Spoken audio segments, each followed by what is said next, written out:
El sol pegaba sin compasión sobre los cerros áridos de Sinaloa, convirtiendo la tierra en un horno interminable. Miguel Ángel Soto tenía apenas 11 años, pero sus ojos llevaban la carga de alguien mucho mayor. Caminaba descalzo por el camino polvoriento que conectaba su rancho con el arroyo más cercano, un garrafón de plástico vacío balanceándose en su pequeña mano. El viento caliente le azotaba el rostro moreno, curtido por años de trabajo bajo el sol implacable de Sinaloa. Su madre, Dolores, le había pedido que trajera agua antes del mediodía porque la bomba del pozo se había descompuesto otra vez y no tenían dinero para repararla. La vida en el rancho Los Gavilanes nunca había sido fácil. Su padre, Ramón, había muerto 3 años atrás en un accidente mientras trabajaba en la construcción en Culiacán. Desde entonces, Dolores lavaba ropa ajena para sostener a Miguel Ángel y a su hermana menor, Lupita, de apenas 7 años. Comían lo que podían cultivar en el pequeño terreno: maíz, frijoles, quelites cuando había suerte. La pobreza no era solo una palabra en su familia, era el aire que respiraban cada día. Si te gusta esta historia, no olvides suscribirte y déjanos en los comentarios desde qué parte del mundo nos estás viendo. Nos encantaría saber de ti. Miguel Ángel conocía el camino al arroyo como la palma de su mano. Bajaba por una vereda entre mezquites y cardones, esquivando las piedras más filosas y las espinas que sobresalían del suelo. Pero ese día, algo le llamó la atención. A mitad del descenso, notó que una parte del cerro se había derrumbado recientemente. Rocas grandes y tierra fresca bloqueaban parcialmente el sendero. Probablemente fue el temblor de hace 2 noches, pensó. La tierra en Sinaloa se movía de vez en cuando, como si quisiera recordarles que nada era permanente. Curioso, Miguel Ángel se acercó al derrumbe. Entre las rocas y la tierra removida, distinguió algo que no encajaba con el paisaje. Un pedazo de lona verde militar, medio enterrada. Se arrodilló y comenzó a escarbar con las manos, sin saber por qué lo hacía. Tal vez encontraría algo útil, algo que pudiera vender o usar. La lona estaba podrida en algunas partes, pero cuando logró moverla, descubrió que cubría la entrada de lo que parecía ser una cueva o un escondite excavado en la ladera del cerro.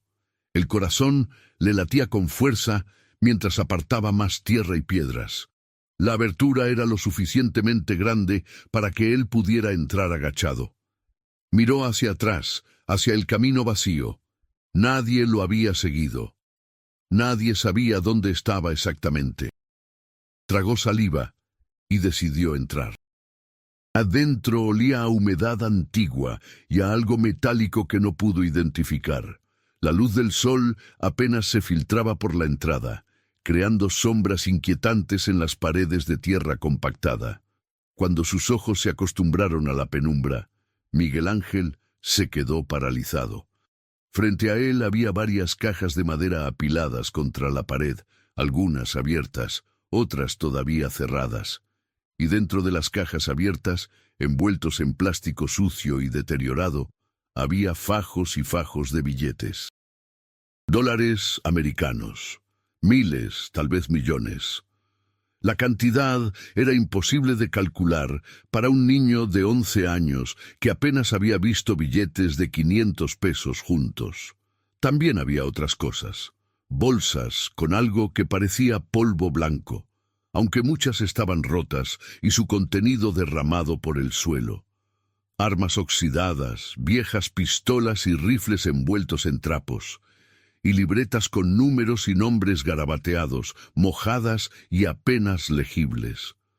Miguel Ángel sintió que las piernas le temblaban. No era tonto. Había escuchado las historias que contaban los adultos cuando creían que los niños no escuchaban. Historias sobre los carteles, sobre los escondites en las sierras, sobre el dinero manchado de sangre que desaparecía cuando las autoridades llegaban.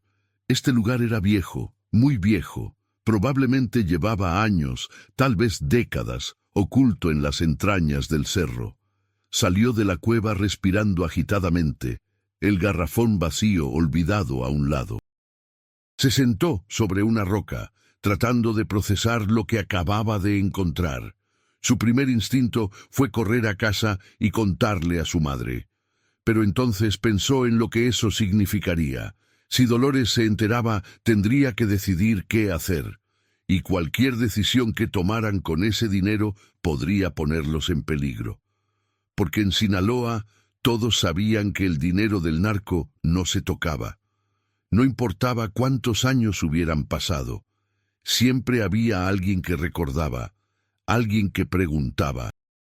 Y si las personas equivocadas se enteraban de que un niño había encontrado un tesoro escondido, las consecuencias serían terribles. Miguel Ángel había visto lo que les pasaba a las familias que se metían donde no debían. Pero también pensó en su madre, en cómo se rompía la espalda lavando ropa desde antes del amanecer hasta que caía la noche. Pensó en Lupita, que usaba zapatos 2 tallas más pequeñas porque no había dinero para unos nuevos. Pensó en la bomba de agua descompuesta, en el techo que goteaba cuando llovía, en las noches que se acostaban con el estómago vacío. Regresó al arroyo, llenó el garrafón mecánicamente y emprendió el camino de regreso a casa. Cada paso era una batalla interna. El peso del agua no era nada comparado con el peso de lo que ahora sabía. Durante todo el trayecto, su mente no dejó de dar vueltas. Podría tomar un poco de dinero, solo un poco. Lo suficiente para arreglar la bomba, para comprarle zapatos a Lupita. Nadie lo notaría, nadie sabía que ese lugar existía. Cuando llegó al rancho, Dolores estaba tendiendo sábanas bajo el sol abrasador. Su rostro estaba empapado de sudor y sus manos, agrietadas por el agua y el jabón, temblaban ligeramente mientras colgaba la ropa. Al ver a Miguel Ángel, le sonrió con esa sonrisa cansada que a él le partía el corazón. «Mijo, gracias por el agua. Déjate sirvo un vaso frío, vienes acalorado». Miguel Ángel asintió sin decir nada. Bebió el agua que su madre le dio, observándola mientras ella volvía a su trabajo interminable. Lupita apareció corriendo desde atrás de la casa, sus zapatos rotos, levantando polvo a su paso. «Miguel, ¿me trajiste una piedrita bonita del arroyo?», preguntó con esos ojos grandes llenos de ilusión. «Hoy no, Lupita. Mañana te traigo una», respondió él, revolviendo el cabello de su hermana. Esa noche, acostado en su petate mientras escuchaba la respiración de Lupita dormida a su lado, Miguel Ángel no pudo cerrar los ojos. La luna llena iluminaba tenuemente el interior de su cuarto compartido. Pensó en su padre, en lo que él habría hecho. Ramón Soto era un hombre honesto, trabajador, que nunca tomó nada que no fuera suyo. Pero también era un hombre que murió pobre, dejando a su familia en la miseria. Al día siguiente, Miguel Ángel volvió al cerro. Esta vez llevaba una bolsa de tela que había tomado prestada del cuarto de su madre. Su corazón latía tan fuerte que sentía que todos en el rancho podían escucharlo. Llegó al derrumbe, miró a su alrededor para asegurarse de estar solo y entró nuevamente en la cueva. La luz del día entraba de forma diferente ahora, iluminando mejor el interior. Pudo ver con más claridad lo que había. Se acercó a una de las cajas y sacó un fajo de billetes. Eran de $100, todos viejos, algunos con manchas de humedad, pero todavía en buen estado. Contó 10 fajos y los metió en su bolsa. No sabía cuánto era en pesos mexicanos, pero sabía que era mucho más dinero del que su familia había visto jamás. Antes de salir, su mirada se detuvo en una de las libretas. La tomó, curioso. Estaba mojada y las páginas se deshacían al tocarlas, pero pudo leer algunos nombres. Nombres que había escuchado en las noticias, nombres de personas que ya no existían, eliminadas hace muchos años en la guerra entre carteles. Este escondite debía ser de los años 90 o principios de los 2000, cuando Sinaloa era un campo de batalla constante. Miguel Ángel guardó la libreta también. No sabía por qué, pero sentía que podría ser importante. Salió de la cueva, tapó cuidadosamente la entrada con la lona y acomodó piedras para que pareciera un derrumbe natural. Luego corrió de regreso al rancho, la bolsa apretada contra su pecho. El peso del dinero no era nada comparado con el peso de la culpa que comenzaba a crecer en su estómago. Escondió la bolsa debajo de su petate, tapándola con sus pocas pertenencias. Pasó el resto del día inquieto, ayudando a su madre con las tareas del rancho, pero sin poder concentrarse realmente en nada. Dolores lo notó. «¿Qué te pasa, mijo? Estás muy callado hoy. ¿Te sientes mal?», preguntó mientras preparaba los frijoles para la cena. «No, mamá, solo estoy cansado», mintió Miguel Ángel. Esa noche, después de que todos se durmieron, sacó la bolsa y la abrió bajo la luz tenue de una vela. Contó nuevamente el dinero. $10,000, una fortuna, suficiente para cambiar sus vidas completamente, pero también suficiente para destruirlas si las personas equivocadas se enteraban. Los siguientes días fueron una tortura para Miguel Ángel. No podía dejar de pensar en el dinero escondido debajo de su petate. Tampoco podía dejar de pensar en las consecuencias de usarlo. Cada vez que salía del rancho sentía que alguien lo observaba. Cada vez que escuchaba un carro en el camino, su corazón se aceleraba pensando que venían por él. Una tarde, mientras ayudaba a su madre a traer leña del monte, finalmente reunió el valor para hablar. «Mamá, si tuvieras mucho dinero, ¿qué harías con él?». Dolores se detuvo, sorprendida por la pregunta. Se limpió el sudor de la frente y miró a su hijo con curiosidad. «¿Mucho dinero? Pues mijo, arreglaría la casa, compraría una bomba nueva para el agua y tal vez podría abrir un pequeño negocio, algo para que no tuviera que romperme el lomo lavando ropa todo el día». «¿Por qué preguntas?». Miguel Ángel bajó la mirada, pateando una piedra pequeña. «Solo curiosidad». Pero Dolores era más astuta de lo que su hijo creía. Se agachó frente a él, tomando su rostro entre sus manos callosas. «Miguel Ángel, mírame. ¿Hiciste algo? ¿Pasó algo que deba saber?». El niño sintió que las lágrimas amenazaban con salir, pero las contuvo. No podía decirle. No todavía. No hasta que supiera qué hacer. «No, mamá. Todo está bien». Dolores lo miró fijamente por unos segundos más antes de asentir lentamente. No estaba convencida, pero conocía a su hijo lo suficiente para saber que cuando estuviera listo, hablaría. Esa noche, Miguel Ángel tomó una decisión. Iría al pueblo, a Culiacán, y buscaría la forma de cambiar algunos de esos dólares sin levantar sospechas. Había escuchado que en las casas de cambio no preguntaban mucho si la cantidad no era exagerada. Cambiaría solo $1,000, lo suficiente para arreglar la bomba y comprar algunas cosas necesarias.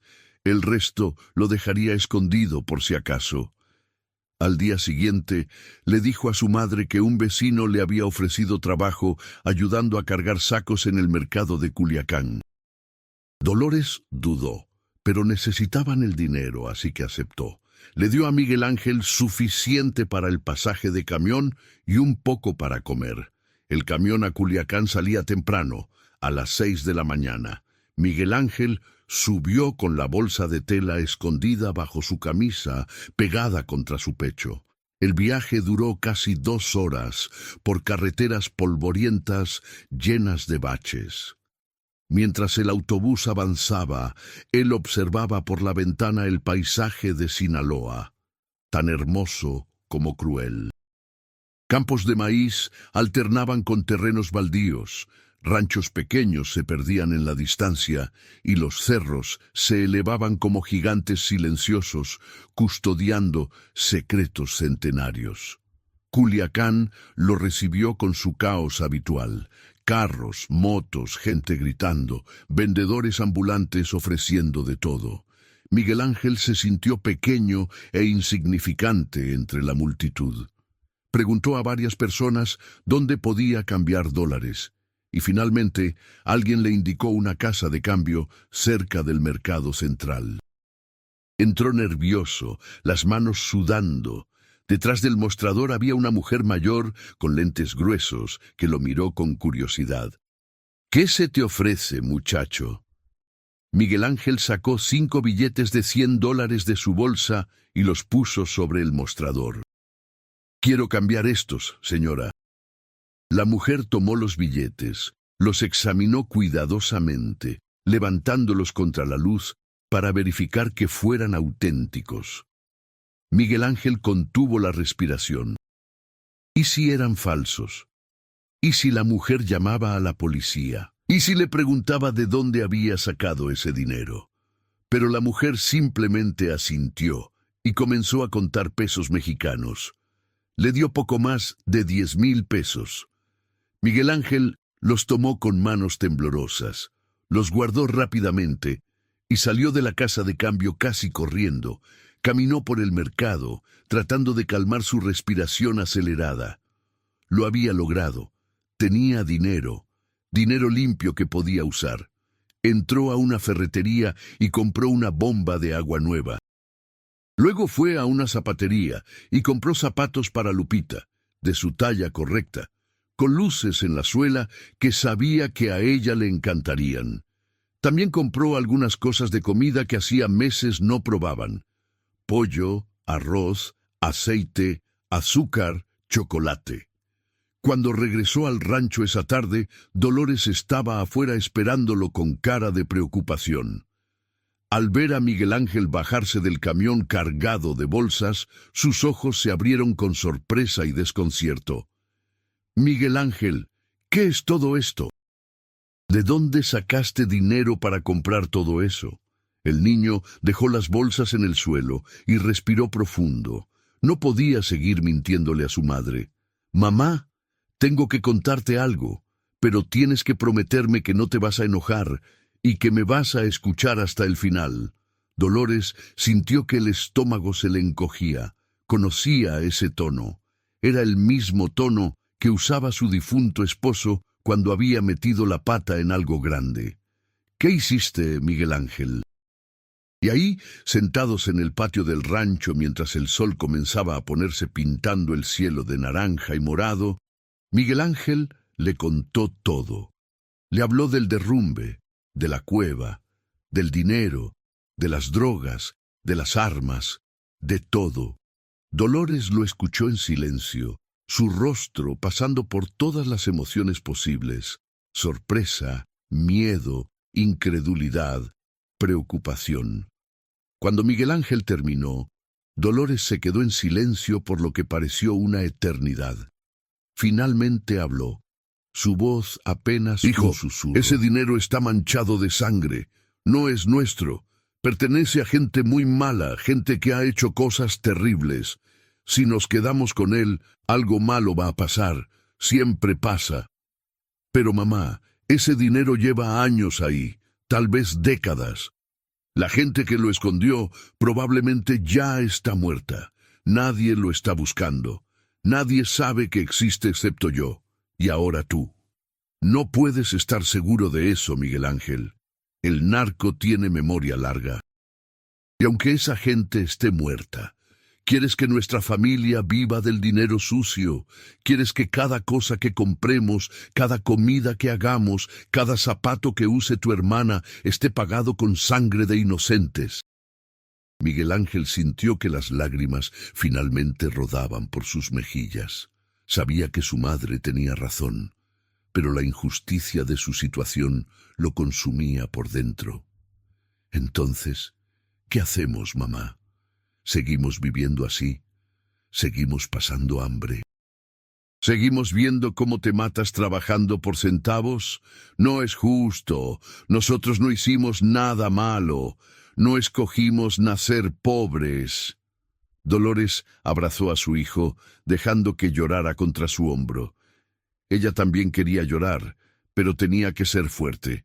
Tenía que ser la adulta, la que tomaba las decisiones correctas, aunque fueran las más difíciles.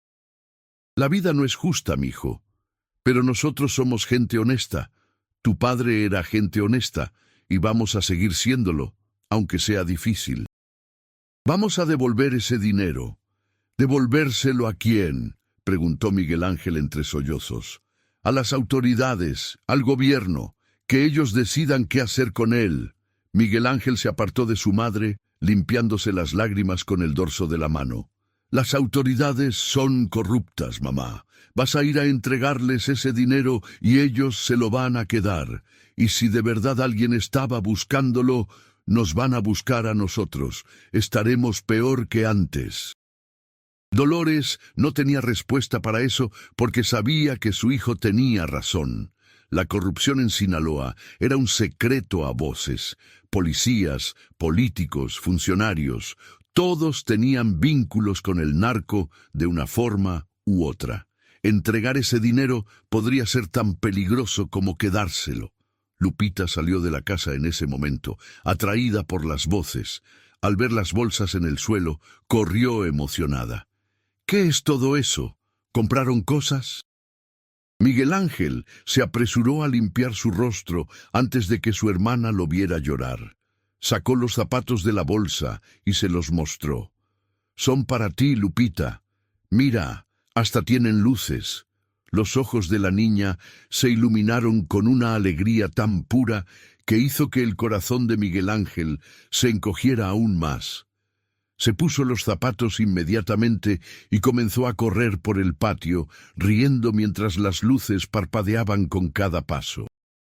Esa noche, después de que Lupita se durmiera abrazada a sus zapatos nuevos, Dolores y Miguel Ángel se quedaron sentados afuera, bajo un cielo estrellado que en la ciudad nunca se podía ver con tanta claridad.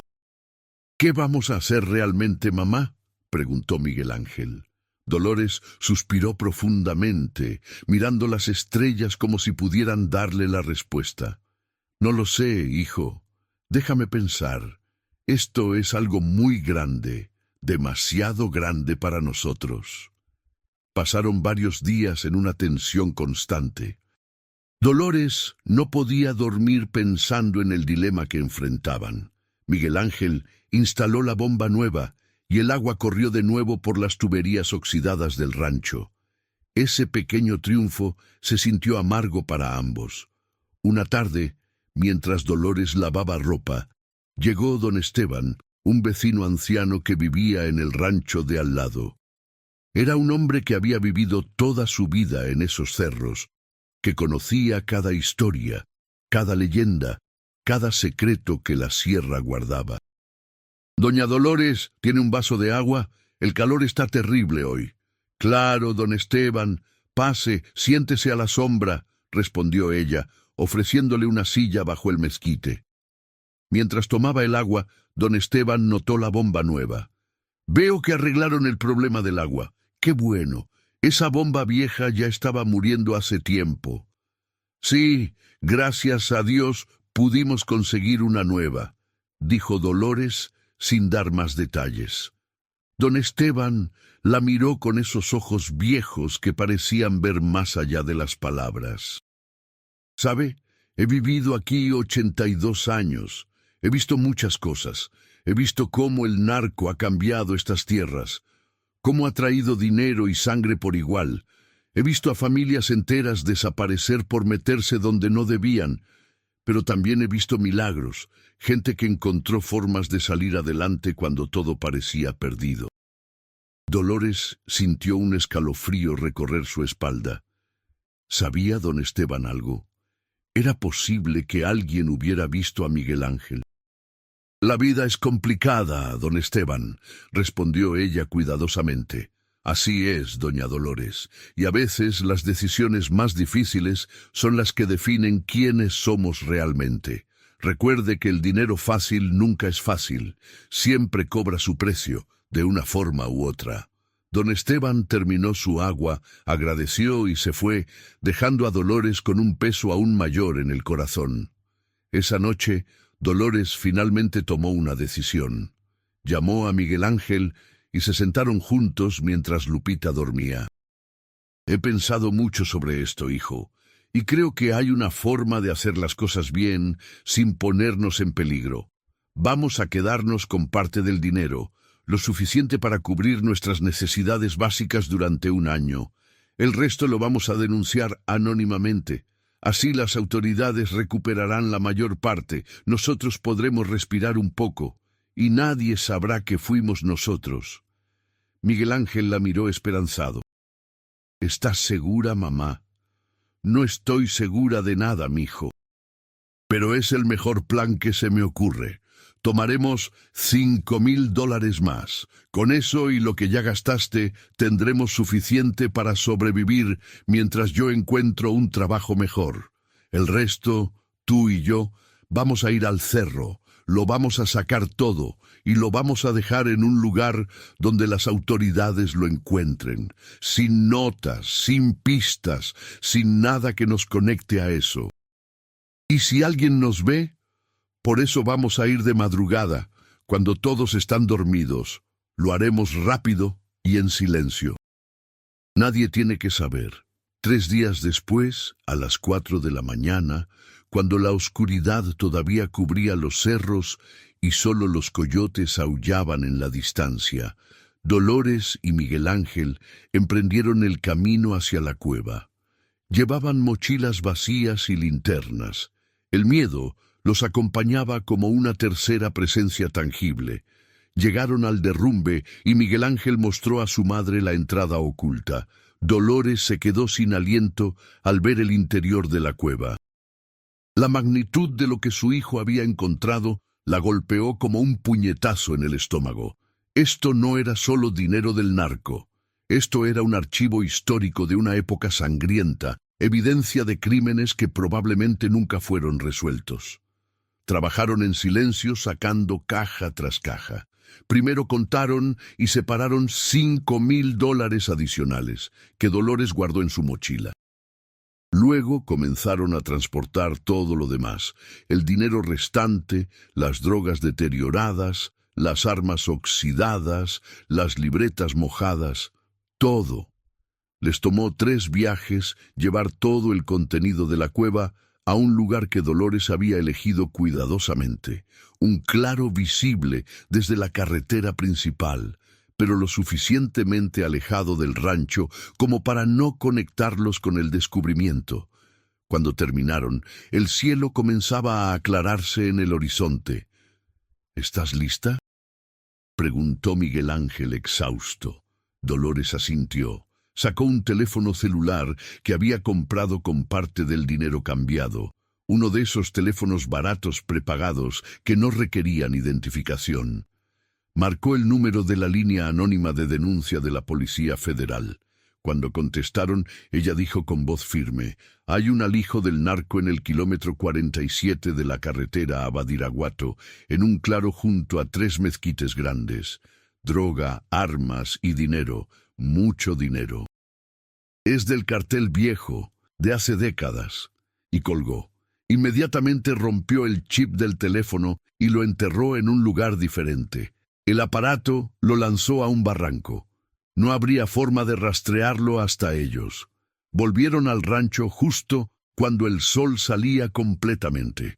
Lupita todavía dormía, ajena a todo lo que había sucedido. Miguel Ángel y Dolores se miraron, una mezcla de alivio, miedo y agotamiento en sus rostros.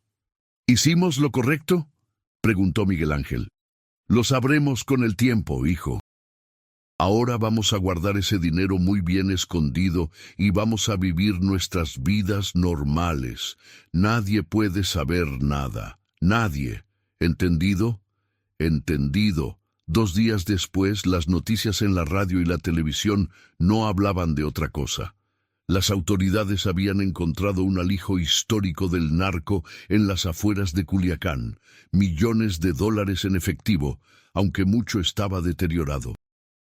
Drogas viejas, armas de los años 90 y, lo más importante, libretas con nombres y números que podrían ayudar a resolver casos fríos de desapariciones y asesinatos de décadas atrás. Las autoridades describían el hallazgo como un golpe al crimen organizado y un tesoro histórico para la justicia. Había operativos por toda la región buscando más escondites. Helicópteros sobrevolaban constantemente la sierra. Patrullas pasaban por todos los ranchos haciendo preguntas. Una tarde, efectivamente, llegaron al rancho Los Gavilanes. 2 agentes federales tocaron la puerta. Dolores sintió que el corazón se le salía del pecho, pero mantuvo la compostura. Miguel Ángel se escondió en su cuarto, temblando. «Buenas tardes, señora. Estamos haciendo un recorrido por la zona. ¿Ha notado algo extraño últimamente? ¿Gente desconocida, movimientos nocturnos, algo fuera de lo normal?» Dolores negó con la cabeza, su voz sorprendentemente firme. «No, oficial, aquí no pasa nada. Solo vivimos mi hijo y mi hija, trabajamos el rancho y ya, no nos metemos con nadie». Los agentes miraron alrededor. Uno de ellos notó la bomba nueva. «Veo que tiene equipo nuevo. ¿De dónde sacó para eso?» Dolores no titubeó. «Mi hijo mayor consiguió trabajo en Culiacán. Nos está ayudando un poco. No es mucho, pero algo es algo». Los agentes asintieron, aparentemente satisfechos. Le dieron una tarjeta con un número de teléfono. «Si ve algo sospechoso, llámenos. Es importante. Estamos tratando de limpiar la zona de cualquier resto del crimen organizado». Cuando los agentes se fueron, Dolores se dejó caer en una silla, las piernas temblorosas. Miguel Ángel salió de su escondite, igual de pálido que su madre. «Casi nos descubren», susurró. «Pero no lo hicieron, y no lo harán. Tenemos que ser más cuidadosos que nunca». Los siguientes meses fueron una prueba de nervios para la familia Soto. Dolores usó el dinero con extrema prudencia. Nada ostentoso, nada que llamara la atención. Arregló el techo poco a poco, compró comida de forma gradual. Incluso encontró un trabajo medio tiempo en una tienda del pueblo para que pareciera que tenía ingresos legítimos. Miguel Ángel volvió a la escuela después de 2 años sin poder asistir por falta de dinero para uniformes y útiles. Por primera vez en su vida tenía zapatos nuevos, libros propios y no tenía que preocuparse por si comería ese día o no. Lupita estaba más feliz que nunca, aunque no entendía del todo por qué de repente las cosas habían mejorado. Dolores le decía que era porque ella estaba trabajando más, y la niña lo aceptaba sin cuestionar. Don Esteban los visitaba de vez en cuando. Nunca preguntó directamente, pero sus miradas sabias le decían a Dolores que él sospechaba algo. Una tarde, mientras compartían café, el anciano comentó: «Las cosas están mejorando para ustedes. Me alegro. A veces la vida nos da oportunidades de formas inesperadas. Lo importante es saber aprovecharlas sin perder el alma en el proceso». Dolores solo asintió, sin confirmar ni negar nada. Pasó un año.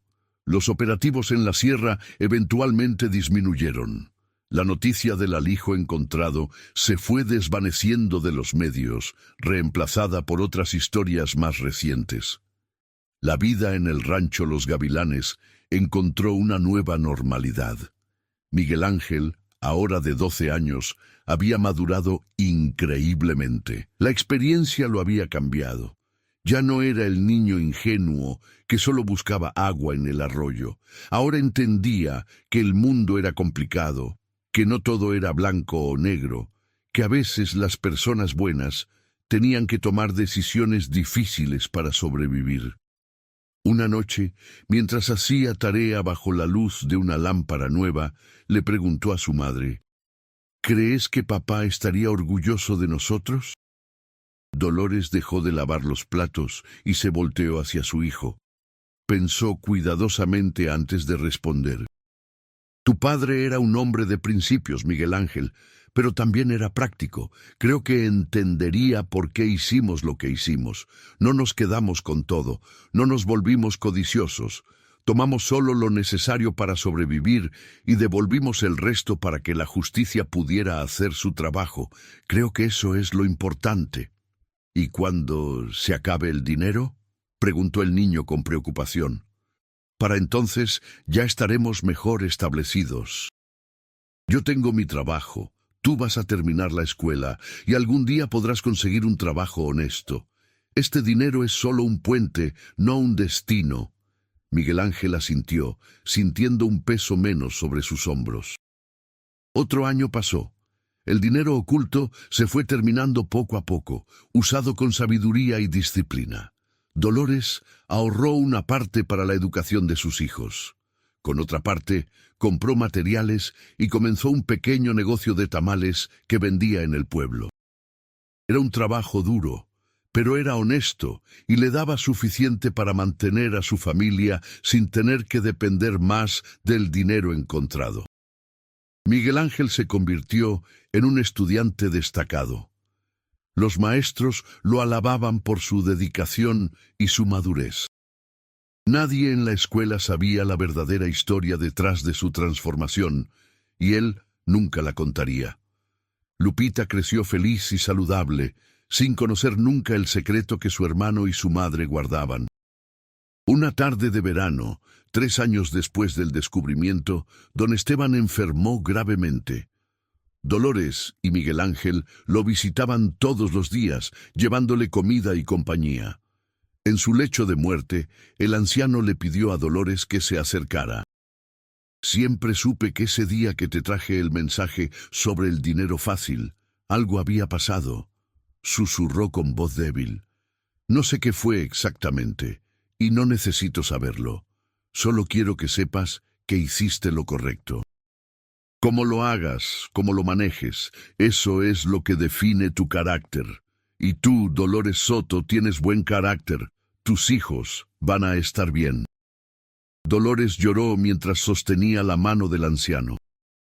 Cuando don Esteban murió esa noche, ella sintió como si una parte de la vieja Sinaloa, la Sinaloa que conocía todos los secretos y guardaba todos los silencios, muriera con él. El negocio de tamales de Dolores prosperó. Eventualmente pudo contratar a otra persona para que la ayudara y luego otra. Lo que comenzó como una operación pequeña en su propia cocina se convirtió en un negocio modesto pero respetable. El último del dinero encontrado lo usó para rentar un local pequeño en el pueblo. Miguel Ángel terminó la secundaria con honores. Consiguió una beca para estudiar en Culiacán. Quería ser ingeniero, quería construir cosas, crear algo positivo, algo que su padre habría estado orgulloso de ver. Lupita se convirtió en una adolescente inteligente y soñadora que quería ser maestra. Nunca supo la historia real de cómo su familia salió de la pobreza. Sus hermanos y su madre decidieron que era mejor así. Algunos secretos eran cargas que no todos debían llevar. 5 años después del hallazgo de la cueva, la familia Soto había logrado establecerse de forma sólida. Ya no dependían del dinero encontrado, que se había terminado hace meses. Ahora dependían de su propio trabajo, de su propio esfuerzo, y eso les daba una paz que el dinero nunca habría podido comprar. Una tarde, Miguel Ángel, ahora de 16 años y en su primer semestre de universidad, volvió al cerro donde todo había comenzado. No había estado allí desde aquella madrugada, cuando él y su madre sacaron todo de la cueva. El lugar del derrumbe ya estaba completamente cubierto por vegetación nueva. Nadie que pasara por ahí sospecharía que alguna vez hubo algo escondido allí. Se sentó en la misma roca donde se había sentado aquel día fatídico cuando era un niño de 11 años que solo buscaba agua. Miró hacia el valle, hacia el rancho donde su madre y su hermana seguían viviendo, ahora en una casa reparada con un techo que no goteaba y paredes que no se caían. Pensó en todas las decisiones que habían tomado, en todas las noches sin dormir, en todo el miedo que habían sentido. Pensó en las familias de las víctimas cuyos nombres estaban en esas libretas, familias que tal vez ahora tenían respuestas sobre qué había pasado con sus seres queridos gracias a que ese archivo había sido recuperado. No sabía si habían hecho lo correcto. Probablemente nunca lo sabría. La moralidad no era blanca o negra, especialmente en lugares como Sinaloa, donde la línea entre el bien y el mal estaba constantemente desdibujada por la pobreza, la violencia y la desesperación. Pero sí sabía que habían hecho lo mejor que pudieron con las opciones que tenían. No se habían vuelto codiciosos, no habían permitido que el dinero sucio los corrompiera. Habían tomado solo lo necesario para sobrevivir y cambiar el curso de sus vidas, y habían devuelto el resto para que sirviera a la justicia.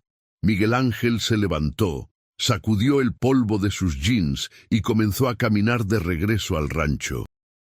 El sol se estaba poniendo, pintando el cielo de esos colores que solo existían en Sinaloa: naranjas intensos, rojos profundos, morados místicos. La tierra que lo había visto nacer, la tierra que guardaba tantos secretos, la tierra manchada de sangre, pero también llena de belleza y supervivencia. Cuando llegó al rancho, su madre estaba afuera preparando tamales para el día siguiente. Lupita estudiaba bajo la luz del porche, ahora con electricidad constante, gracias al pequeño panel solar que habían podido instalar. Al ver a Miguel Ángel, Dolores le sonrió. —¿Dónde andabas, mijo? —Solo fui a caminar, a pensar un poco. Dolores entendió. Había días en que ella también necesitaba procesar todo lo que había pasado, todo lo que habían vivido. —¿Está todo bien? Miguel Ángel asintió, sentándose junto a su madre y ayudándola a envolver tamales. —Sí, mamá, creo que sí. Hicimos lo mejor que pudimos. —Así es, hijo, lo mejor que pudimos.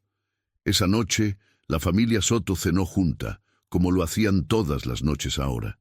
Compartieron comida, historias, risas. Eran una familia que había enfrentado la adversidad más extrema y había salido adelante, no ilesos, pero sí más fuertes. El secreto del tesoro encontrado en el cerro permanecería entre Dolores y Miguel Ángel para siempre. Era su carga, su cruz, su salvación. Era la línea que habían cruzado entre la desesperación absoluta y una vida con oportunidades. Años después, cuando Miguel Ángel se graduó como ingeniero y consiguió su primer trabajo construyendo infraestructura de agua potable para comunidades rurales de Sinaloa, supo que había cerrado el círculo. El niño que había salido a buscar agua porque su familia no tenía, ahora era el hombre que se aseguraba de que otras familias nunca tuvieran que sufrir esa misma desesperación. Dolores expandió su negocio de tamales hasta convertirlo en un pequeño restaurante familiar que empleaba a varias personas del pueblo. Nunca se hizo rica, pero tampoco volvió a ser pobre. Vivió el resto de sus días con la dignidad que siempre había merecido. Lupita se convirtió en maestra, como había soñado. Enseñaba en una escuela rural, dando a otros niños las oportunidades educativas que ella había tenido. La historia del tesoro del cartel perdido en Sinaloa, hallado por un niño que solo buscaba agua, nunca fue contada públicamente. Los periódicos reportaron el descubrimiento del alijo como un triunfo de las autoridades, resultado de investigaciones exhaustivas. Nadie supo nunca la verdad sobre el niño de 11 años que lo encontró por accidente y las decisiones imposibles que él y su madre tuvieron que tomar. Pero en las noches, Cuando el viento soplaba fuerte a través de los cerros de Sinaloa, parecía susurrar secretos antiguos. Historias de dinero enterrado, de familias desesperadas, de decisiones que definían destinos. Historias que nunca serían completamente contadas, pero que vivían en el corazón de quienes las habían vivido. Miguel Ángel, ahora un hombre adulto con familia propia, a veces le contaba a sus hijos sobre la importancia de la honestidad, del trabajo duro, de hacer lo correcto incluso cuando era difícil. Nunca les contó la historia completa de su infancia, pero les enseñó las lecciones que había aprendido. Y así, en un pequeño rancho en las afueras de Culiacán, una familia que había tocado el dinero sucio del narco sin dejar que los corrompiera, vivió sus vidas con la cabeza en alto. No eran perfectos. No eran santos, pero eran supervivientes. Y en lugares como Sinaloa, donde la vida podía ser brutalmente injusta, a veces sobrevivir con tu humanidad intacta era la mayor victoria de todas. La tierra siguió guardando sus secretos. Los cerros siguieron custodiando historias no contadas. Y la vida continuó, como siempre lo hacía, con sus mezclas de tragedia y triunfo, de oscuridad y luz, de desesperación y esperanza. El tesoro del cartel perdido había cambiado la vida de la familia Soto, pero no los había definido. Ellos se habían definido a sí mismos con sus acciones posteriores, con sus decisiones de usar ese golpe de suerte como un puente hacia una vida mejor, no como un fin en sí mismo. Y tal vez esa era la verdadera lección de toda esta historia. No es lo que encuentras lo que te define, sino lo que haces con ello.